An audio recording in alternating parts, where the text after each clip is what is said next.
today's video is day 2 of Halloween week, and I am super excited about this case. It is my very first suggested case on this channel. It was suggested by Candy, so thank you very much for putting me on to this case. I did very much so enjoy researching it, and I think that it's very interesting. Today's video is going to be about the McCray Family Murders, otherwise known as the Donut Shop Murders. They occurred in the 1970s, and they were all done by a family. And the family was headed by a husband and wife team of Carolyn and Sherman Mccrae. And it also included the Mccrae's daughter, Ginger Taylor, and her husband, Raymond Taylor. And it also included their son, Daniel, as well. Beginning in late 1971, the Mccray family started traveling the U.S. and left behind a whole strand of murders, kidnaps, rapes, robberies, and various other crimes. It started with the Mccraes with Raymond and Sherman, and they were committing small armed robberies. They were committing several other crimes for money, and Sherman had said that he had previously hurt his back.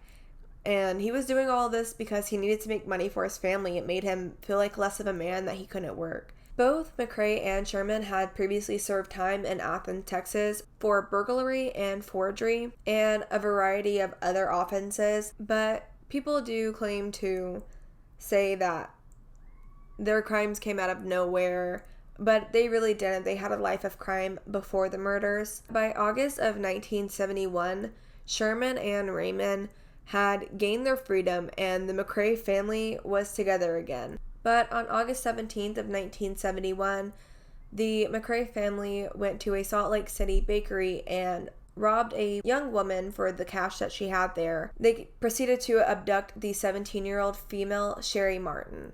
The McCray family transported her body in her own vehicle, and they repetitively raped her along the way before dumping her body on the side of the road in a Nevada desert. And that became the first crime known by the McCray family. She became the first known victim of the McCray family.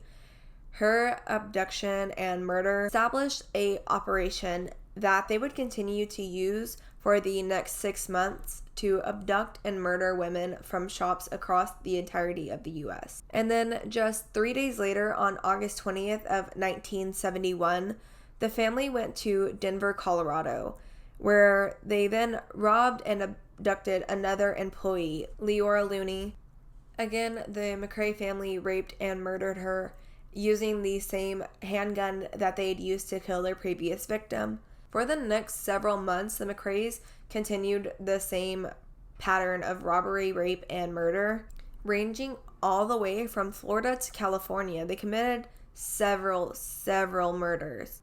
Each of their victims were raped and murdered with the same weapon. And during these crime sprees, Ginger and Carolyn didn't rape the victims, but they stood by and watched their husbands do that to those women. And they never tried to defend the women or tell their husbands to stop. And neither of the husbands ever commented about how their wives felt about them doing that.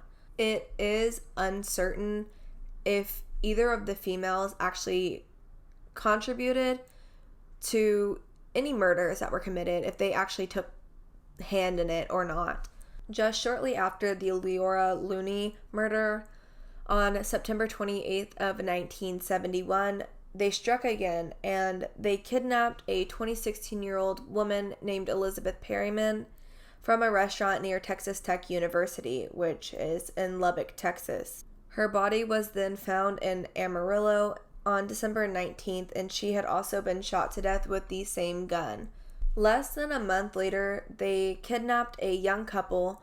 The man was 24 years old, and the woman was 19. Their names were Forrest Covey and Gina Covey, or Gina Covey. I'm not sure how to pronounce that. They disappeared from the drive-in grocery store that Gina managed, and both of their bodies turned up at an abandoned barn in East Dallas on October 24th. Each of them had been shot at least 6 times, and they used another gun. At this point, they used the .32 caliber handgun as well as the .22 caliber By this time, the police knew that it was the same handgun that was being used in all of these murders, thanks to the National Integrated Ballistics Information Program, which allowed law enforcement agencies to collect ballistic information from crime scenes and pair them to other crime scenes. Despite the knowledge that they had a serial killer on their hands at the time, they were no closer to catching the killer or the killers. They really had no further information besides it was the same gun. They had no idea who was doing it. 3 days after the Covey murder on October 20th of 1971, Susan Darlene Shaw, who was 16, was kidnapped from a Mesquite, Texas donut shop. Her body was found on October 24th floating in Lake Ray Hubbard, which is north of Dallas. She had been shot half a dozen times by the .22 and the .32 caliber handguns. Again, with every single victim that they claimed they also did rape them. So that is an ongoing theme, but I'm not going to keep repeating it just for the sake of the video. I don't feel like I have to say it every single time. Shortly after, 2 beauticians in Florida had disappeared. Their names were Bobby Turner and Patricia Marr. They disappeared on November 30th, and their bodies turned up about 40 miles away from where they disappeared. And Bobby's daughter, 16-year-old Valerie, was also missing. Her skeleton was later recovered on June 25th of 1972, which was outside of Stark, Florida. Following that murder in February of 1972, Cynthia Ann Glass was found shot to death in Woodland, Washington. She had been killed with a .22 caliber that matched the slugs that were taken out on the Coveys. Police also believe that the family was responsible for the murder of a 69-year-old janitor and a barmaid who had disappeared from a tavern in Kansas City. Authorities do believe that those crimes barely scratched the surface of what the Mccraes actually did.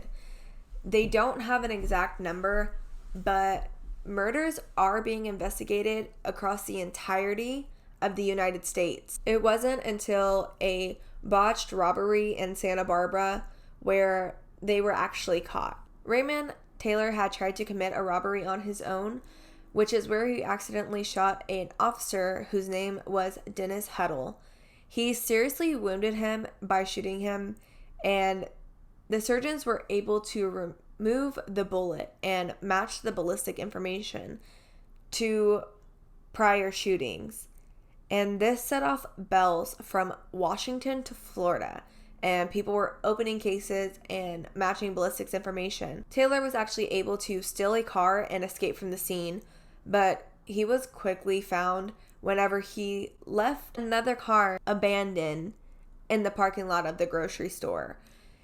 He came back to the house, and Mccrae says that he remembers Raymond being pretty scarred up, and Raymond told him that he thought he had just killed a police officer. Subsequently, Sherman, Mccrae, and Taylor were convicted of the robbery and attempted murder. They were sentenced 5 years to life. Sherman went to Folsom, while Raymond was sent to San Quentin, which I believe I'm saying right. I'm not 100% positive. Danny Mccrae, who was 19 years old at the time, and his mother were sent to a county jail for harboring fugitives. Ginger was extradited back to Colorado to face a bad check charge. While she was there, she ended up giving birth to a 4th child, who was another son. Shortly after that, the ballistics information came back as a confirmed match, and Danny Mccrae was extradited back to Texas to face murder charges in connection with the Covey murders. And Ginger was sent to face the Colorado grand jury. She, in the process, implicated her mother and her husband in the murder of Leora Looney. She was then given immunity from the prosecution for her cooperation with the police. From there, the trio was extradited back to Colorado to stand trial for murder charges. But by that time, murder charges in Nevada had also been filed. Carolyn pled guilty to accessory to murder, and she only received a 2-year sentence. The men from the McCray family all went on trial at the same time in 1973. Danny went on trial in Texas. Sherman and Taylor were on trial in Colorado. Eventually, Taylor won a motion to have his trial served separately from Sherman's, and at Sherman's trial, there was a tape that was played where he blamed his son-in-law for every single killing. But the jury did not believe him at all, and Sherman was convicted for the murder of Leora Looney. And shortly after that, Raymond was also convicted as well. They both received life terms. Just a few weeks after his father's conviction in Colorado, Danny Mccrae was found guilty of murdering Gina Covey. He was not on trial for the murder of her husband for some reason, but whenever he was sentenced to a life term, he stood emotionless in front of the judge. He showed no signs of remorse for what he had done. It was like he just didn't care. The McCray family is thought to be responsible for dozens and dozens of murders throughout the entire United States.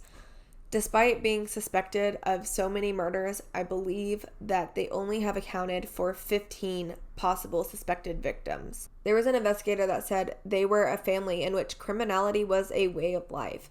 And honestly, that's true.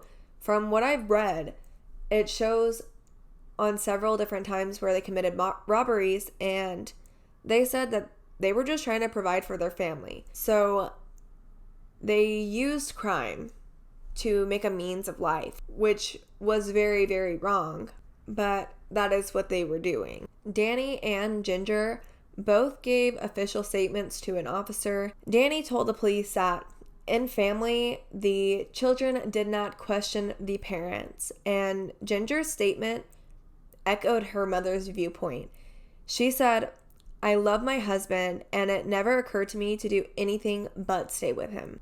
She said, "I guess staying with him and doing what my husband told me to do was born and raised into me." Carolyn also gave out a statement, and the probation officer who took that statement said that she was very low educated and she had very low intellectual and social skills as well.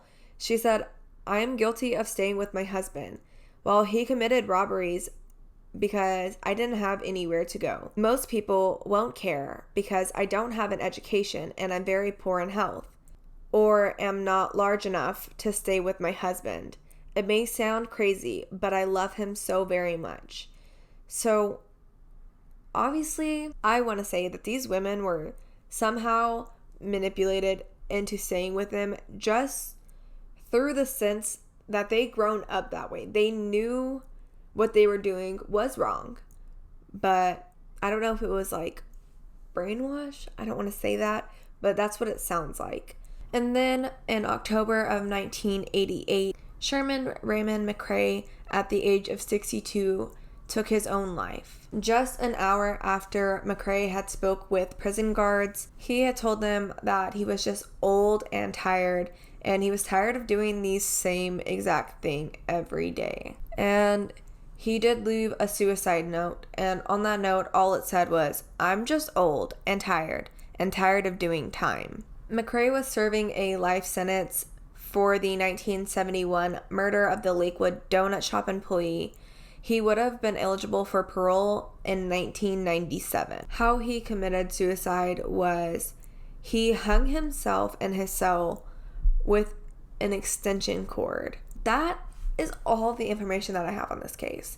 There is a book about it, and I was going to read the book before I recorded the video, but I actually didn't get a chance to. I did read tons and tons of articles. The suggester of the case actually did know one of the members of the family personally, and I did talk to her about the case as well, so I do have a bit of an insight, but if I am missing any facts, please feel free to correct me. I mean absolutely no disrespect to any of the members of the family.